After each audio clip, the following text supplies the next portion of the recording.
For sure may nakatira dito dati kasi may kwarto po mga kabayan. Grabe, ang daming abandonadong bahay. Wala na nakatira dito siguro.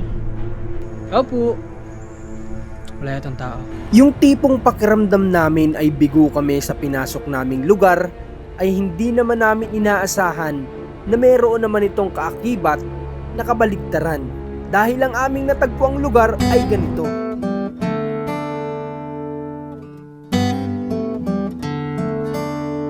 Akala ko yun na yung magandang nadaanan ko kanina, meron pa palang mas. Ngayong araw kakatapos lang namin mag-mission runs sa Panganiban at nag-diretso scouting na kami. Pero ngayon, meron tayong isang lugar na di ko alam kung part pa din ng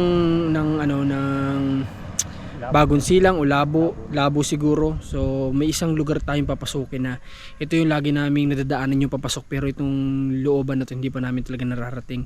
Ayon dito sa napagtanungan namin, ito daw ay may mga 15 minutes na babiyahin o mahigit pa bago marating natin yung Kabayanan. Pero wala namang masama kung susubukan natin, basta safe yung dadaanan natin, sementado naman daw. Basta ano lang, yung wala lang yung mga aberya sa kalsada. Alam nyo na yung kung ano ko ibig sabihin ko. Sana wala lang ganun. Papasukin natin yan. Kaya ayun, kasama ko si Rans TV dito. Ayan. Sa mga followers, subscriber ni Commander, supportan nyo din Rans TV. Panoorin yung mga vlogs niya sa kanyang YouTube channel. Search nyo lang Rans TV. Ready ka na?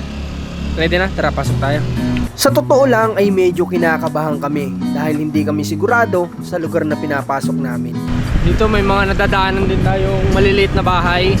Iniisa-isa rin talaga namin. Kaya umalis kami maagang-maaga kanina, pero inabot kami ng ganitong oras kasi nga iniisa-isa namin talaga yung mga nadadaanan namin ng mga halos sobrang liliit na tahanan para alamin kung pwede ba tayo makatulong sa kanila.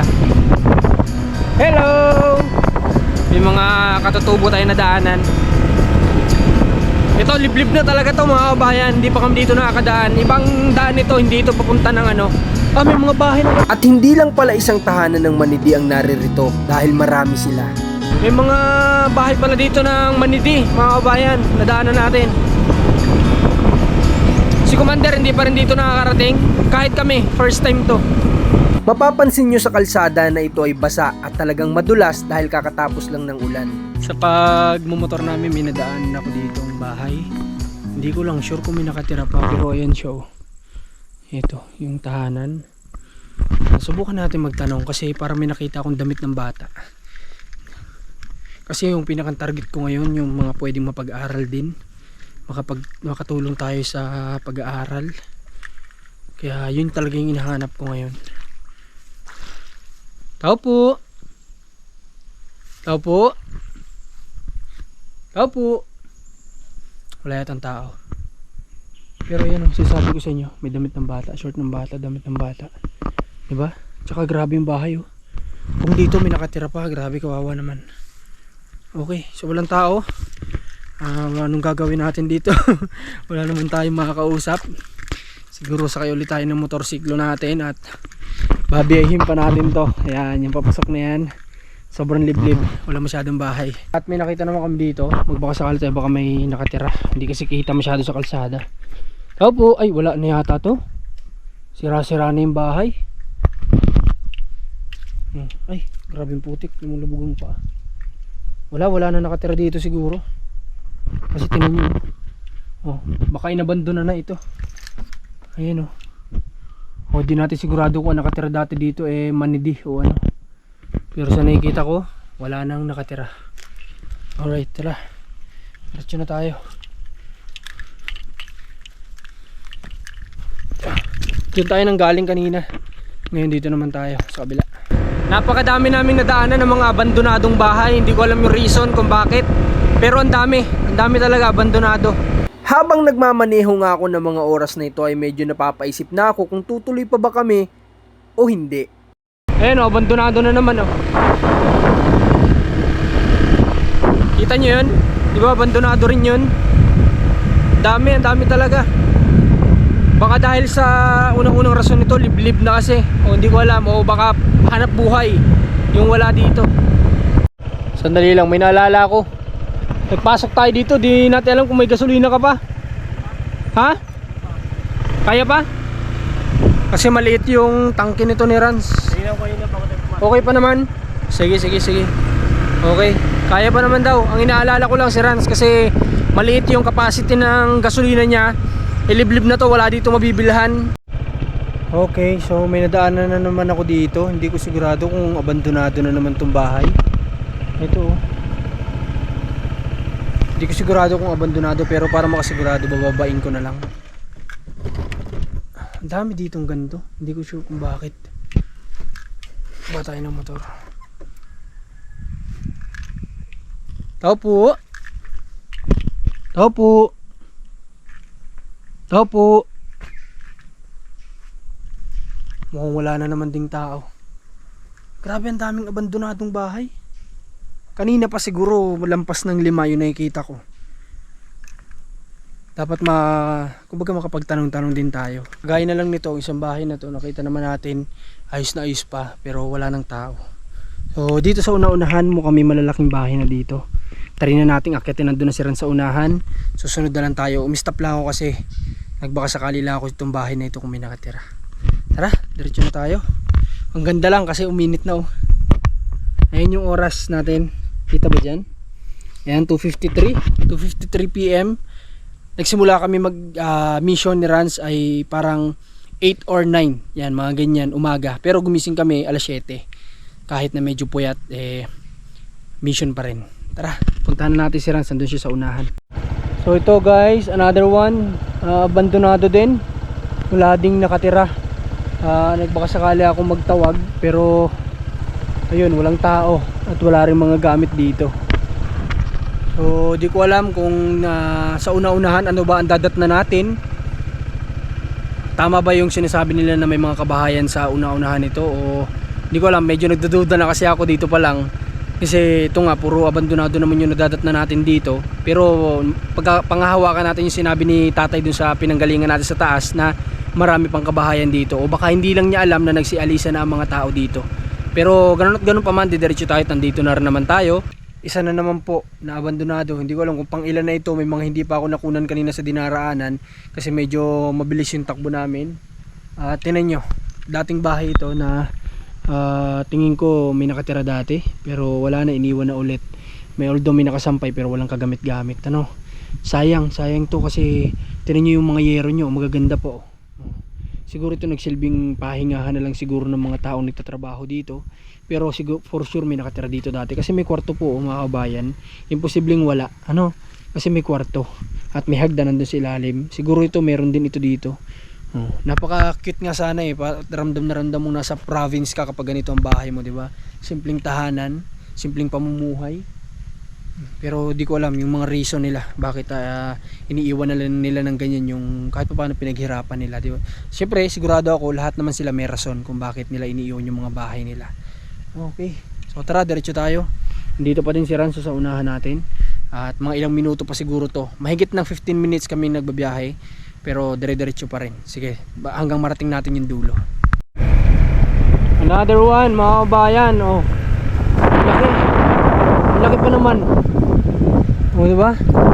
Sigurado ko bahay din yun. So wala na, tagilid na, wala na rin nakatira. Guys, look kung ano yung nakikita ng mga mata namin ngayon. Ganda, ayan o.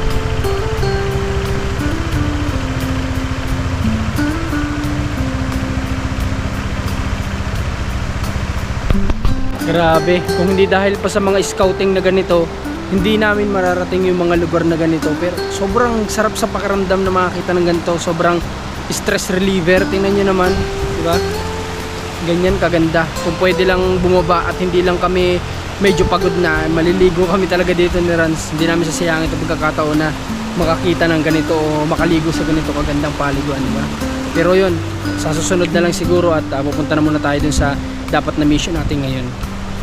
Alright, sakay na tayo motorsiklo at nagtanong lang ako doon kay kuya na gagawa ng motor kung malayo-layo pa ba ito, kasi sa tingin ko mahigit 15 minutes na tayo nagbabiyahe base sa sinabi ni tatay doon sa labasan.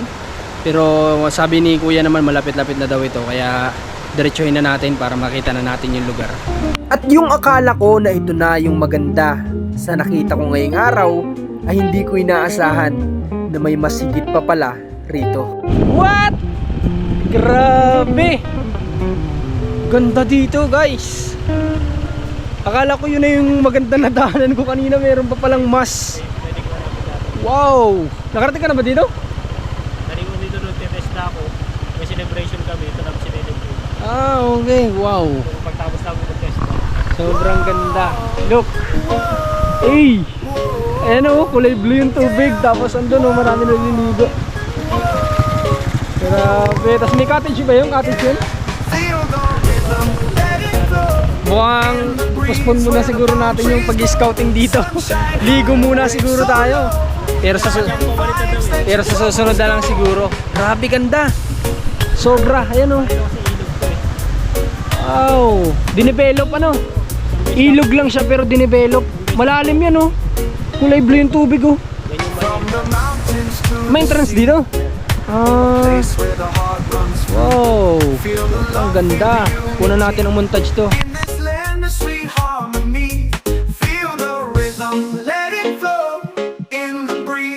Palm trees grow, sunshine high, waves so low, island vibes, let your troubles go. Feel the rhythm, let it flow. In the breeze where the palm trees grow, sunshine high, waves so low, island vibes, let your troubles go.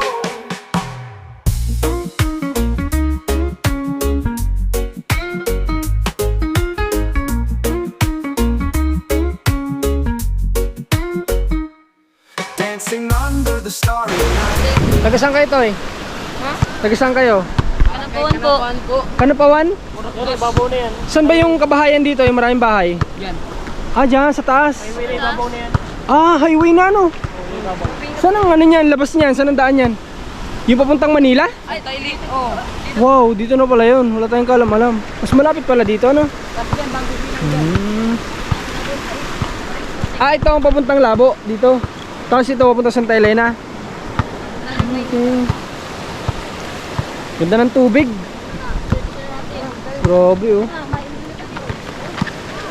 Ganito ito lagi. Kahit hindi maulan. Okay. Ngayon nga lang nag-init. Ha? Ngayon lang nag-init. Oo nga, ngayon nga lang. Pero ang ganda dito sa inyo. Malayo kayo dito? Malayo? Yan lang, Cruz. Malapit lang. Lagi kayo dito?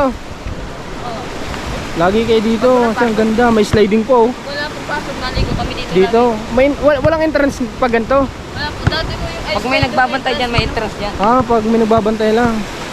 O ngayon pala wala palang entrance. Sobrang ganda guys. Grabe. Kahit dito ka lang oh. Oo, sige. Saan? Dito sa may dito o doon? Ano kasi ito, parang dinevelop na siya. May pambata doon. Pambata, pangmatanda. Grabe. Marcos ano?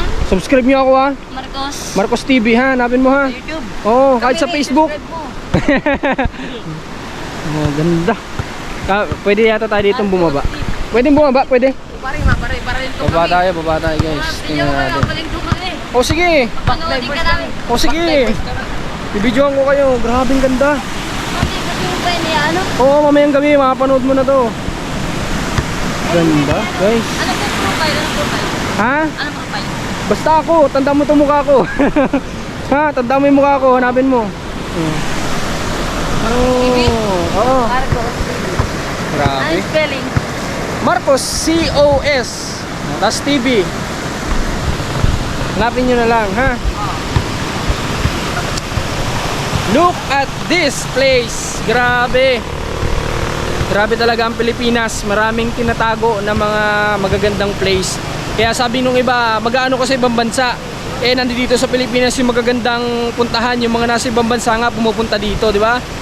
Tsaka bago daw tayo pumunta ng ibang bansa, mag-ibang bansa, puntahan mo muna yung magagandang place sa Pilipinas. Kapag napuntahan mo na lahat, tsaka ka mag-ibang bansa, di ba? Kasi ito yung tinatawag na nature talaga. Kasi kung building lang din ang pupuntahan mo, punta ka lang ng Taguig, ang daming building, di ba? Pero itong ganto, ito talaga dapat, di ba? Teka lang po, Ben. Kami, taga Quezon kami. Kaya saan? Facebook? Kahit sa YouTube. Hanapin nyo na lang ha. Sa Facebook kami. Okay, kahit sa Facebook pwede naman. Sige, salamat. Sige. Paano rin, Sara? Labas na rin tayo. So parang ito palang pinasok namin guys. Parang ano siya, diversion. Para siyang shortcut papunta ng Santa Elena tapos Labo. Okay, hindi nga nagkamali si Rans. Tama pala yung sinabi ni Rans kanina na ito ay palabas na ng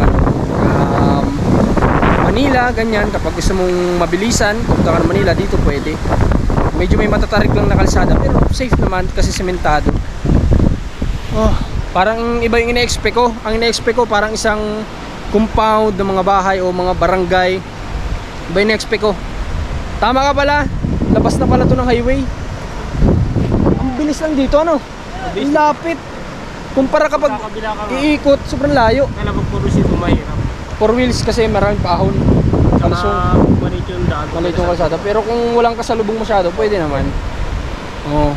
So, ngayon nakakit tayo sa taas. Tingin pa rin tayo kahit na iba yung in-expect ko sa nadat na natin. Okay lang, tara. Sili pa rin tayo sa taas. So, ano si Rans, gusto daw niya sanang maligo. Mapawi-pawi daw yung pagod. Eh, sabi ko siya na lang. At panonoorin ko na lang siya. Wala kasing katao-tao dito, walang ibang tao dito, talagang kaming dalawa lang.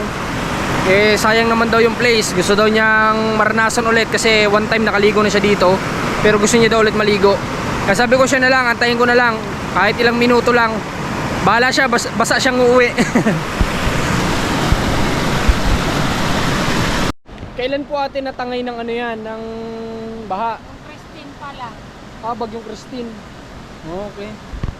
So nung bagyong Christine, Christine ay, parang mayroon pa. yung nauna pa. Sayang kasi kaya pala walang entrance fee dito ngayon kasi nga medyo nasira yung place gawa ng bagyo. Like yung puno na yon, nakikita nyo, ayan yung puno na yan, nakaharang na siya, nawala dati yan dyan. Tapos yung mga pintura niya medyo nakupas na. Kaya pati yung mga harang dito sa tabi nawala na. Oh, pati dito kupas na yung mga pintura, kaya kailangan maisaayos daw muna, sabi ni ate. Siya yung bantay yata dito. Kailangan maisaayos muna ito bago maglagay ulit ng entrance fee. So si Rans parang nagdadalawang isip na maligo. Eh, ewan ko, hinawakan niya yung tubig, sobrang lamig daw. Kaya siguro pupunta na rin kami. Okay, so pabalik na rin kami. Hindi ko na na-videohan kasi nagpakuha sa akin ng video si Rans. Naligo siya. Talagang naligo talaga, legit. Ayan o, basa pa yung buhok ko. Okay, tama nga Rans yung basa mong buhok, baka di maniwala. Oh, basa pa yan o. Oh. Saka yung pantalon Yung pantalon basa. Oh. Ayan o, basa pa yung sapatos o. Ayan, natitigaan pa o. Grabe, Diba? sarap. So paano na kami? Pabalik na kami at sayang lang. Iba talaga in-expect ko. Kala ko isang parang barangay na maraming kabahayan yung madadat na namin, pero hindi. Kalsada na pala ito dito sa taas. Ayan dyan. Highway na yan. Papuntang Manila, papunta ng Bicol. So wala na tayo ditong masyadong mapupuntahan. Kaya ang gagawin natin, babalik na lang tayo. Babalik na tayo. At lahat naman na nadaanan natin kanina, nakita nyo puro abandonado talaga na bahay. Di ko alam talaga yung reason. Hindi ko natanong sa mga bata. Sayang, kanina may mga bata dito. Dapat natanong ko, baka alam nila kung bakit iniwanan ng mga tao yung mga kanya-kanya nilang bahay kahit naayos pa, no? So ayun lang, salamat sa pagsama dito sa video namin, dito sa pag-scouting namin na ganito pa yung nadat na namin. Sobrang fresh sa mata, stress reliever. Akala ko yung nadaanan natin sa taas kanina, yun na yung maganda po. Pero may mas maganda pa po pala dito sa baba, di ba? Nakita ko si Rans kasi kanina nag-video na dito sa baba eh. Kaya pagdating ko kanina sabi ko pagbaba ko, wow, sobrang amazing talaga ng nature. Napakagaling ni God, di ba? So yun lang. Muli supportan niyo itong channel na to ni Commander ni Marcos. Syempre Marcos TV channel. At syempre kasama natin Rans TV, cameraman natin. Abangan niyo po yung mga susunod pa nating pwede maging vlogs. At yung mga ganito pa na pwede nating mapuntahan. From the city lights to the country skies, we're all about the ride. With the music up loud and my best friends by my side.